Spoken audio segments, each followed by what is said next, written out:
Mark, thank you very much, and thanks to Alistair as well. Well, the other story dominating the news this evening, tensions in South Asia after India attacked what it called terrorist sites in Pakistan and Kashmir. Delhi called the attacks retaliation for the killing of tourists in Kashmir last month, and early this evening, Pakistan's Prime Minister said his forces shot down a number of Indian planes, calling that his country's reply. Sky's Neville Lazarus reports. Explosions across Pakistan in the middle of the night. India says these were precision strikes on 9 terror cells. We heard 5 to 6 huge blasts over there. After that, panic spread among the people. We were sleeping when we heard huge firing, and an announcement came from the mosque loudspeakers that we need to evacuate the area as soon as possible. Daylight revealed the full extent of the destruction. It's what the world feared and Pakistan expected since the brutal killing of 26 people in Pahalgam in Kashmir. This is a building in Muridke in the Punjab province. India says the town serves as the headquarters of the terror group Lashkar-e-Toiba and was a legitimate target. Pakistan denies that and has pledged to respond in kind. As usual, as in the past, India attacked Pakistan in the dark, tried a dirty attack. But with the grace of God, with the prayers of 240 million people of Pakistan, our brave forces have given a resounding response to your dirty attack and turned the darkest night into the brightest night. Delhi insists no military facilities or civilians were in its crosshairs. There's still smouldering debris, the evidence of an assault, as many slept.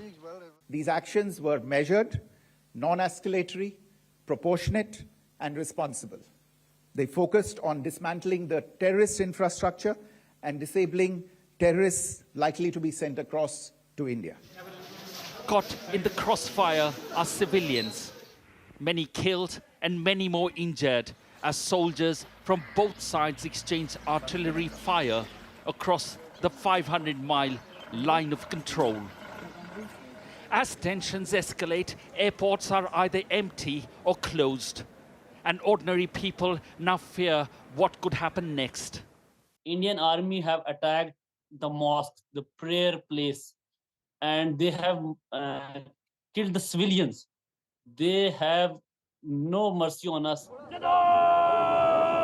The first funerals have been held for those who died, coffins draped in the national flag carried by soldiers, and rage directed across the border. India's government has ordered mock security drills with air raid sirens, blackouts, simulated fire emergencies and search and rescue operations, even setting up temporary hospitals across the country. Several wars have been fought over Kashmir, but this is a serious escalation after decades of hostility between two nuclear-armed neighbors.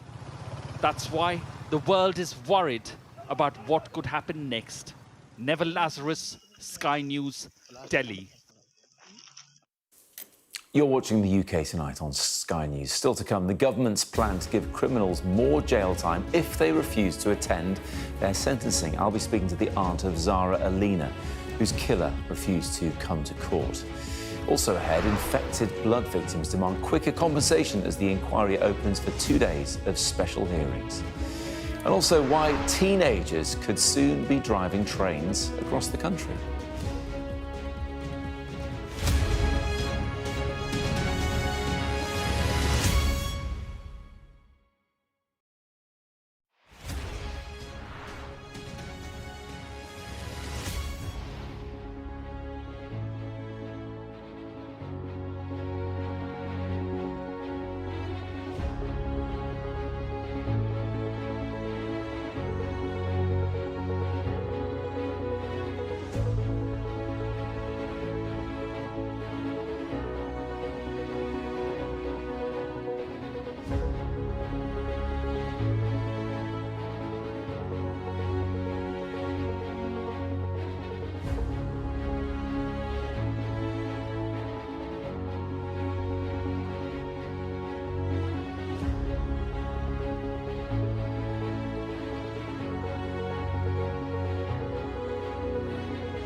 we've got your Sunday mornings covered. From the front page and the sounds of the streets to the voices of the people who make the major calls and big picture politics beyond Westminster. We'll put you at the heart of our story. I'm ready. Are you? Join me, Trevor Phillips, Sunday mornings on Sky News. Welcome back. You're watching the UK Tonight. Here's what's coming up. Criminals in England and Wales who refuse to attend their sentencing could face longer in prison. Under planned legislation introduced in Parliament today, offenders may lose privileges or be handed an additional 2 years in prison if they don't attend court. The Victims and Courts Bill was drawn up after a series of high-profile offenders refused to face their victims' families, sparking a public outcry and calls by campaigners for a change in the law. Joining me now is Farah Naz, who's the aunt of murdered Zara Alina. Zara was sexually assaulted and killed by Jordan McSweeney in 2022. McSweeney refused to attend court when he was given a life sentence with a minimum, Farah, of 38 years. I familiarised myself earlier on with what happened to Zara. It was utterly appalling. Jordan McSweeney was prowling the streets that night, following women, and eventually followed Zara with devastating consequences. And there are all sorts of mistakes that caused him to be there in the first place, aren't there? Let's just familiarise people with what happened.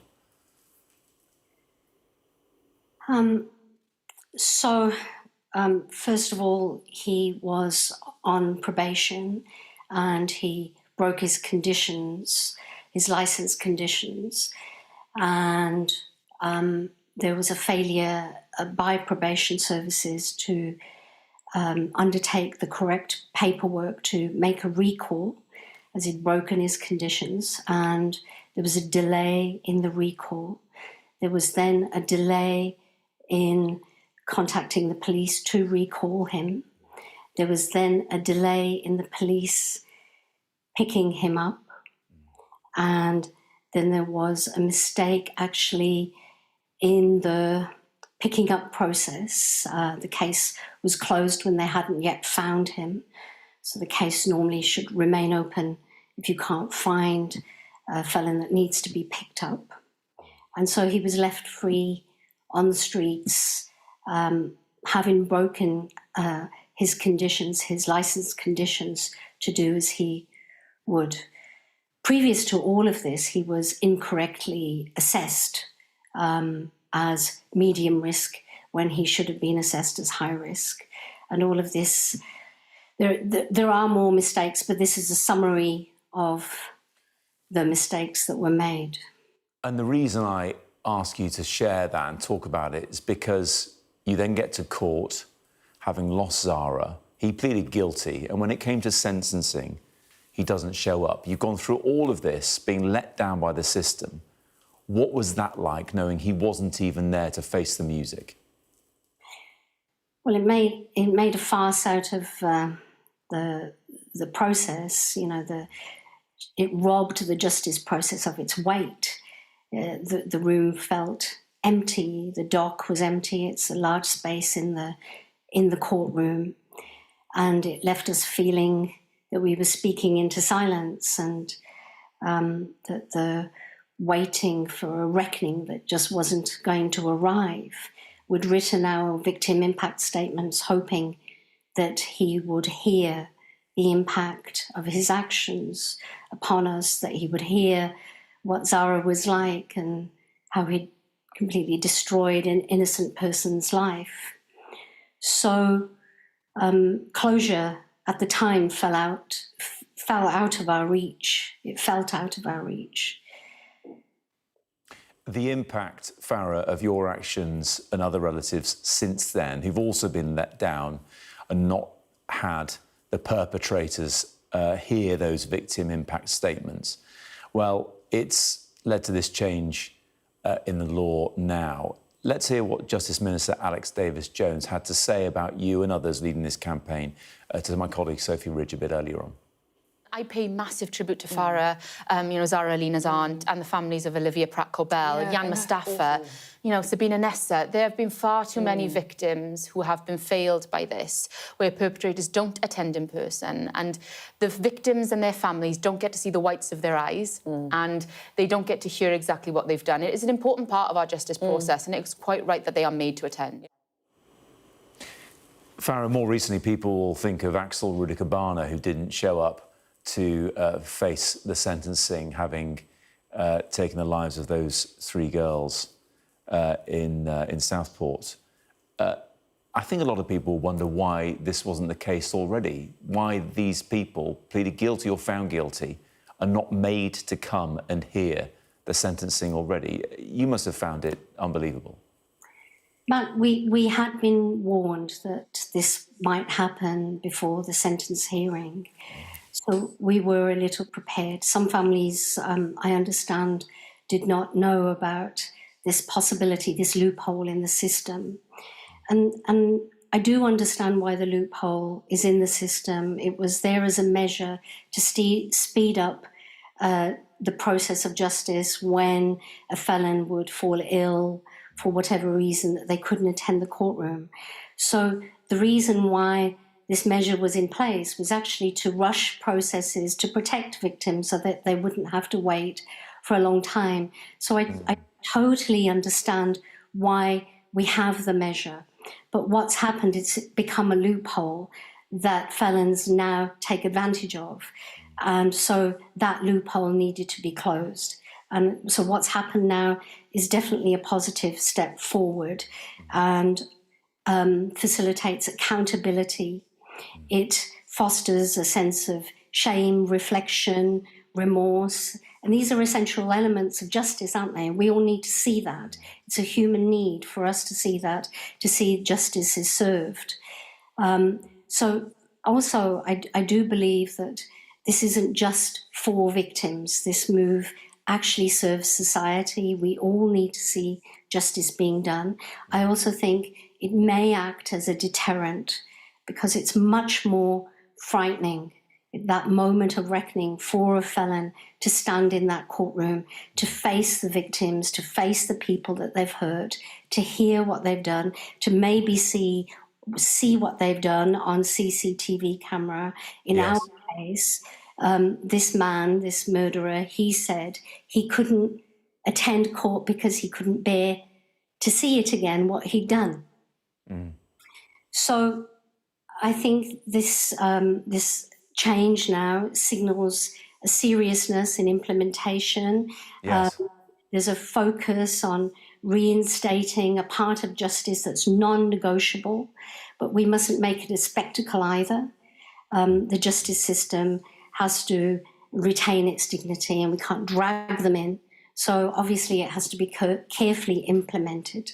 Yes. Farah, undoubtedly difficult to talk to, but also well done on your campaign, and appreciate you joining us to talk about it this evening. Thank you. Thank you very much.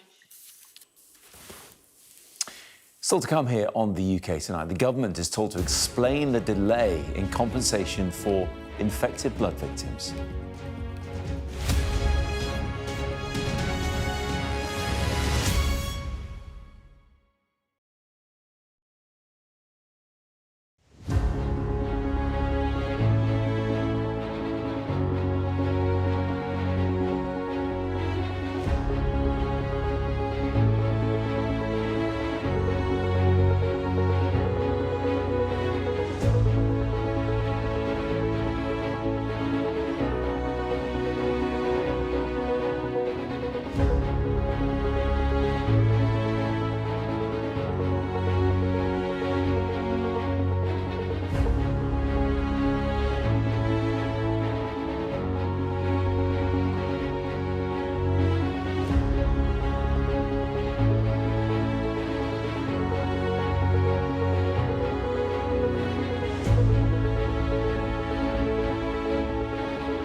Welcome back. The Infected Blood Compensation Scheme began to make payments to people last summer. And Rachel Reeves announced £11.8 billion would go to victims in her budget in October.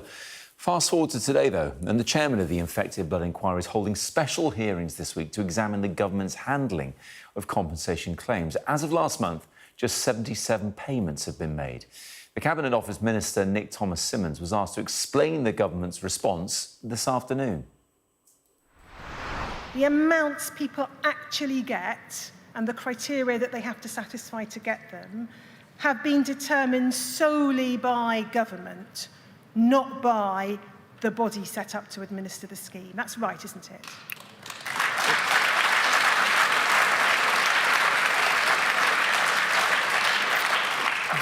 It is correct. The tariffs were determined, they were advised to government by Sir Jonathan Montgomery, that is true. And that's not what this inquiry recommended. No, and just on the issue of that, just for a moment, again, that is something that I inherited coming into office and made a judgment about in terms of whether I went back and redid the exercise. And obviously could you the just need... bear with me one moment, please. I hope everyone will remember what I said at the start of today, that every witness must be allowed to give evidence to the best of their ability. And whatever their views, I would hope that you would respect the answers which they may be given. I don't expect to avoid the intake of breath if there is one, but please bear that in mind, would you? I'm sorry. Would you like to start again? Thank you, Sir Brown. But yeah, just to emphasise that was the position that was there when I took office, and I had to make a judgment as to whether or not going back to redo that was going to cause undue delay or not, and our judgment was that it would have done. Joining me now to talk about this is Andrew Evans, the chairman and co-founder of the campaign group Tainted Blood. Andrew, good to see you. Thanks for joining us. Okay, let's cut to the chase here. A lot of people in your situation don't have the time to wait for this, do they? That's right. We're still, as a community of infected people, just the infected, dying at a rate of 2 every week. And the affected community is ageing and becoming more ill. We have parents and partners who are heading into their 90s now. And since the compensation scheme has begun to be paid, we have lost partners. And of course, the way that the compensation scheme is set up, their claim dies with them. There is no estate claim for an affected person once they die. Andrew, this scandal has gone back decades. With what happened last year, do you still have the optimism that things are going to get better, or is that eroded given how long things are taking? It really has eroded. On the 20th of May last year, you know, that the level of vindication we felt, the relief, the apology from government, which was comprehensive and meaningful, set us all up to thinking that we were finally at the end of this 40-year battle. And then the following day, the government came out with a compensation scheme that they had delayed since the second interim report of the inquiry, saying that they needed to see the final report. Well, they could not possibly have read the final report in a single day. There was no reason for the delay. The expert group that was appointed with Sir Jonathan Montgomery did not engage with campaigners or with any of the community or any of the inquiry's evidence. And so we were landed with an oven-ready compensation scheme that, for many people, just isn't fit for purpose and does not recognise the trauma and the sadness that people have been through over the last 4 decades. Yeah, and Nick Thomas-Symonds was asked about that and redesigning it, but the risk then is things get even slower. What did you make of what he had to say today on behalf of the government? Well, I think that Jenny Richards, the KC who was questioning him, pointed out quite rightly that things could be done in parallel. So keep the payments going, because we are only 77 out of 4,500 people have been paid so far. So it's important that those are not only kept going, but are scaled up in pace rapidly. But at the same time, look at the flaws within the compensation scheme that we did not have chance to feed into before. And then once we have solutions for the issues that we have, then we can look back and if there are any differences in payments due, then make those to the people that have already received payment. But I don't think there's any excuse now that they don't have the time limits that the regulations cause them to have, putting those onto the statute books, that we can't look at this again, make those changes and actually achieve the kind of justice that people thought that they would be getting back on the 20th of May last year. Yeah, the government would stick to the fact that it wants to make it happen. Do you think, Andrew, just to finish off, do you think they're just trying to do the right thing, but they're being perhaps a bit overly cautious about it? It's difficult to say. The engagements that we've had with them when we pointed these things out are very much lip service, really, because they know what they're going to do. So any feedback that we give them is simply ignored, or we're given reasons that we can easily disprove as to why these things can't happen.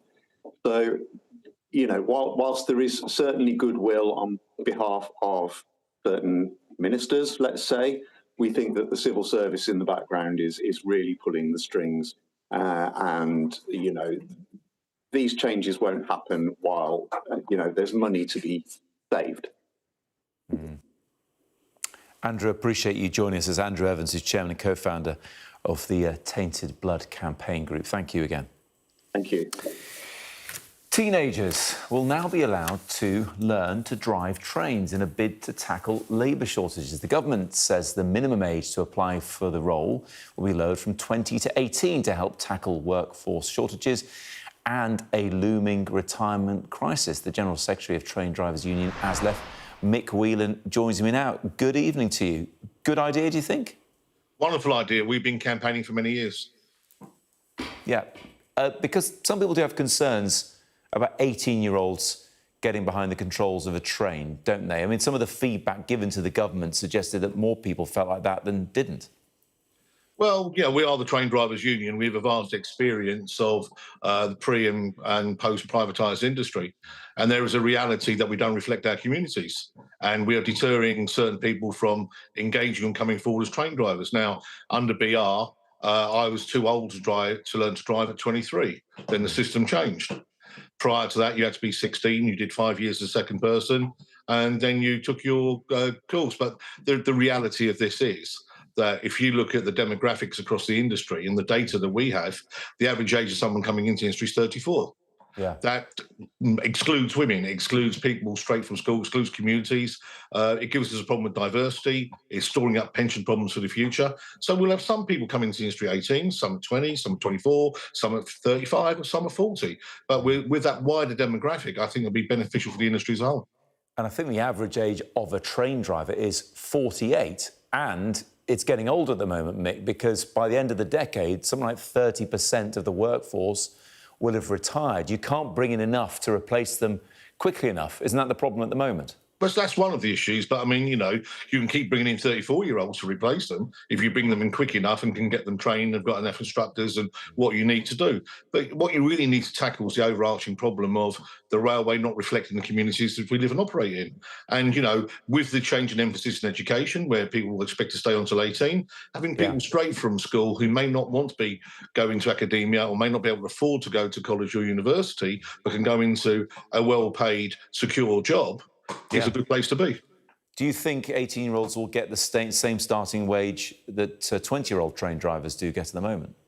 Yes. You know, at this moment in time, we've got agreed rates for trainees, got agreed rates for different companies for what people do when they qualify. And, you know, we don't see any difference between anybody who does the job. If you achieve the competencies, the medical standards, you should have the same rate of pay. And it goes up to north of almost £70,000 on average, I understand. Listen, the final question, Mick, and you talk about that representation, which certainly for people from different ethnic backgrounds is underrepresented, but so few women are train drivers. Why is that? Well, if you're encouraging people to join the industry at 34, most women have planned their lives in a different way. They're not going to change their career at that age. They may have planned their families in a different way. You need to capture people from school or from university to encourage more women into the industry. And one of the ways of doing this is lowering the age. And, you know, let's not but be about the bush, tube drivers, they can do it at 18, and many tube drivers drive across BR or what we call mainline nettles. So if they can do that, other people can do it too. I said the final question, but this really is the final question, because the knock-on effects of train drivers for illness or whatever reason not being able to drive a train are huge for plenty of passengers. Do you think this will help sort that problem out too? I think it will. I mean, I think, we do an awful lot of data crunching, as you might imagine, and the failure rate for people coming into the industry is quite high at this moment in time. Now, I believe in the past that some people didn't want to recruit young people because they thought, shift work, 7-day-a-week industry, they might drop out. But if we can't get the people into the industry quick enough, I think if we create the opportunity and spread the load in the right way and put the right protections in place, this is the right thing to do. Mick Whelan, thank you. Thank you. Still to come here on the UK Tonight, perhaps the most important person in British football you may never have heard of. The government's pick for boss of the new regulator is grilled by MPs.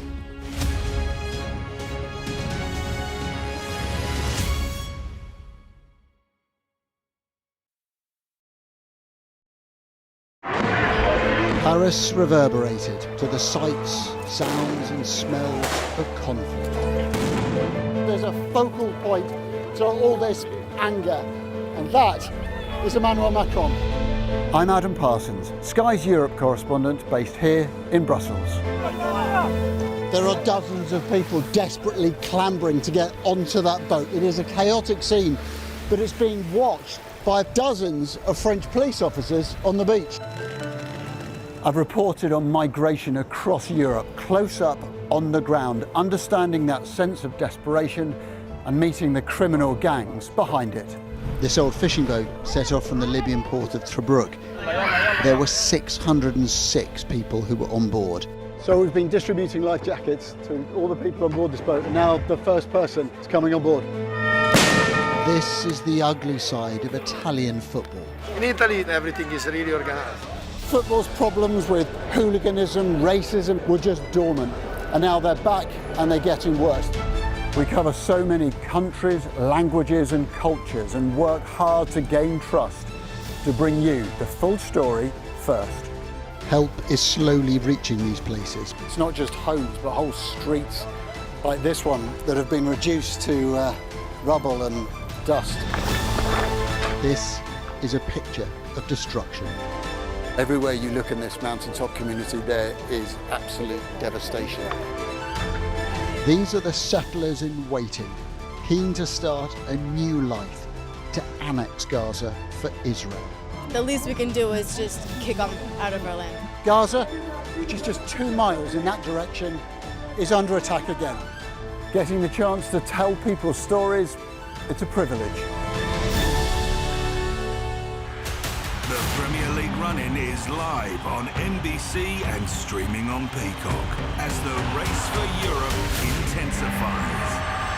Saturday, Aston Villa chase Champions League qualification when they visit Bournemouth. Sunday, newly crowned Premier League champions Liverpool back on their perch host Arsenal. This is the Premier League run-in live on NBC and Peacock. Now, the Conservative Party is alleging foul play over the government's pick for chairman of the new football regulator. David Cogan faced MPs today and sparked a bit of a row by confirming that he is a previous Labour donor to not only Sir Keir Starmer, but also to the Culture Secretary Lisa Nandy. Here's our sports correspondent, Rob Harris. You probably don't know him yet, but David Cogan is about to become one of the most powerful people in football. And ahead of his appointment as the first independent regulator for the English men's game, he's been facing questions from MPs. It lasted for 90 minutes with some stoppage time. The regulator is there not as a cop, it's there to help. He's a fan of Tottenham Hotspur. He's negotiated billions of pounds worth of TV deals for both the Premier League and the English Football League. So he says he understands football politics and finance, but the one thing I don't have is any background in regulation. The Conservatives have called his appointment outrageous and questioned his independence because he's previously donated to the Labour Party. And then there was this further revelation. 5 years ago, I contributed very small sums of money to both the leadership campaigns of the Labour Party, of both Sir Keir Starmer and of Lisa Nandy. But the government insists it was a fair and open process, and that Cogan was appointed on merit, having first been approached for the role under the Conservatives. I have never actually been particularly close to any of the individuals to whom I have donated money, so I have total personal independence from all of them. The Premier League has been resisting the regulator, warning of unintended consequences for the world's richest football competition. And this is what the league's policy chief, Claire Summers, said to me recently. I wouldn't necessarily suggest, regulation in this country is a tricky area. I'm a wild water swimmer and I don't like the sewage. Regulation has got a track record sometimes of destroying things as well as creating things. I'm fully aware there are people who don't want this regulator to succeed, don't want it to exist. And actually, I think that noise, and there's been an enormous amount of noise around this because it has gone on for so long, that noise, I really do believe, will recede. So how did we get to the point of a regulator being launched? It was conceived in 2021 in the fallout from the aborted attempt by elite clubs to form a breakaway European Super League. What won't the regulator do? Determine how much it costs to watch football in stadiums or on TV, or intervene when fans are unhappy with refereeing decisions? Rob Harris there. Time for a look now at the weather. The ideal atmosphere, whatever the altitude. The weather, sponsored by Qatar Airways. It's going to stay mostly dry and settled this week with varying cloud amounts. It will turn warmer by the weekend, although not as hot as last week. Before then, there'll be a mostly fine and dry evening.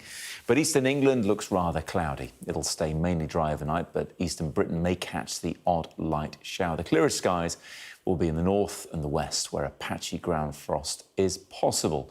Tomorrow morning will stay mostly dry with sunny spells. Northern and western parts look like having the best of the sunshine, although cloud will build up as the day warms up. There'll be just a few light and quite isolated showers, mainly in the northeast.